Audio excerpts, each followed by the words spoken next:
नमस्कार, आपण पाहत आहात येवला वृत्त न्यूज मराठी।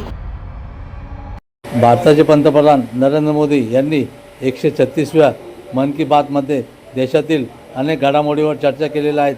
त्यामध्ये विकासाबरोबर एक पेड माँ के नाम देशामध्ये निर्माण झालेल्या मातीमध्येच गणेश मूर्ती बनविणे, देश कारगिलमध्ये शहीद झालेल्यांना कदापि विसरू शकत नाही। हर्षल याचा चहा मोठ्या प्रमाणात खप वाढवावा या संदर्भातही त्यांनी, तसेच हँडलूमचे महत्त्व त्यांनी याचा विचार केला। तसेच नाशिक जिल्ह्यामध्ये सर्वात जास्त पाणी साठवण्याची जागा असून त्यामुळे अनेक ठिकाणी ते पाणी जाते याचाही उल्लेख त्यांनी आवर्जून केलेला आहे। मन की बात पाहण्यासाठी भारतीय जनता युवा मोर्चा जिल्हाध्यक्ष तथा नगरसेवक समीर समदडिया, मनोज दिवटे, संजय कुक्कर, नाना लहरे, दिनेश परदेशी, बापू गाडेकर, मयूर मेघराज, गणेश खळेकर, युवराज पाटोळे, सुनील बाबर, दीपक टकले, गणेश गायकवाड आदीसह असंख्य भारतीय जनता युवा मोर्चाचे व भारतीय जनता पार्टीचे पदाधिकारी उपस्थित होते। धीरज परदेशी, येवला वृत्त न्यूज, येवला।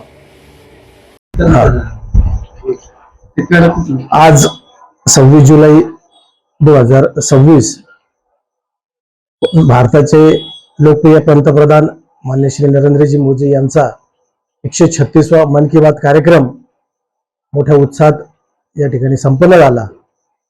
आम्ही सर्वांनी या ठिकाणी उपस्थित राहून या कार्यक्रमाची पूर्ण माहिती घेतली। त्यामध्ये मोदीजींनी बऱ्याच मुद्द्यांना हात घातला, जसे की हातमाग क्षेत्रातील विणकरांबद्दलही ते बोलले, पोचमपल्ली साडीबद्दलही त्यांनी माहिती दिली।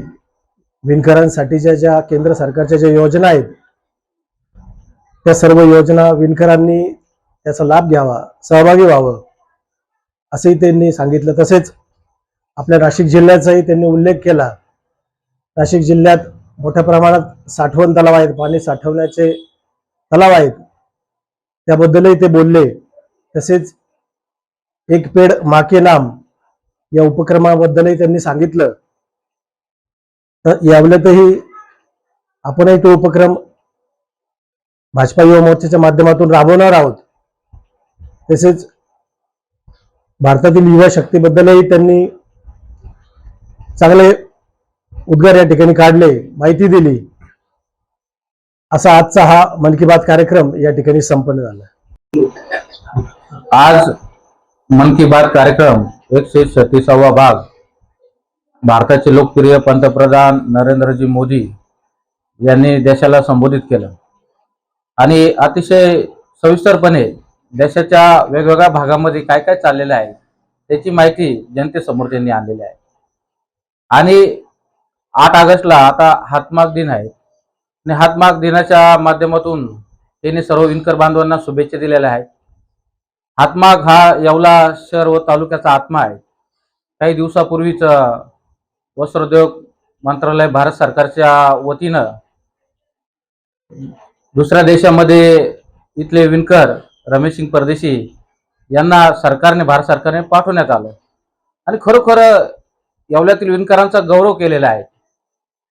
आणि युवा मोर्चाच्या माध्यमातून 22 जुलैला या राज्याचे मुख्यमंत्री देवेंद्रजी फडणवीस यांच्या वाढदिवसानिमित्त युवा मोर्चा नाशिक जिल्ह्याच्या वतीनं वृक्षारोपणाचा कार्यक्रम आयोजित करण्यात आलेला होता। त्या माध्यमातून अनेक ठिकाणी वृक्षारोपणाचे कार्यक्रम घेण्यात येत आहे आणि भविष्यात पण आम्ही घेणार आहोत। साफसफाई अभियान आम्ही राबवण्यात आलेलं आहे, भविष्यात पण साफसफाई अभियान राबवण्यात येणार आहे। आणि आयुर्वेदिक जे झाडं आहेत ते झाडं आम्ही युवा मोर्चाच्या माध्यमातून राबवणार आहोत। आजचा हा जो कार्यक्रम आहे मन की बात आमचे भारतीय जनता पार्टीचे ज्येष्ठ नेते धीरजभाई परदेशी यांच्या निवासस्थानी आज पार पाडला। आज मन की बातचा 136वा एपिसोड होता आणि आज सन्माननीय लोकप्रिय असे भारताचे पंतप्रधान नरेंद्रभाई मोदींनी मन की बात मध्ये आज वस्त्र उद्योग, जलसाठी, खेळू, शास्त्रज्ञ असे बरेच विषय घेतले। त्यात वस्त्र उद्योगसाठी जे आता योजना आहे त्या सगळ्या विणकरांनी भारतातल्या सहभाग व्हावा असं देखील त्यांनी सांगितलं। तसेच त्यांनी माँ के नाम एक पेड़ म्हणून लावा ते सुद्धा त्यांनी सांगितलं। तसं सुद्धा आता आम्ही आत्ताच बसलो व आपण सुद्धा आपल्या इकडं हे सुरुवात करू, त्याची अभियान राबवू, आताच आमचं ठरलं आहे.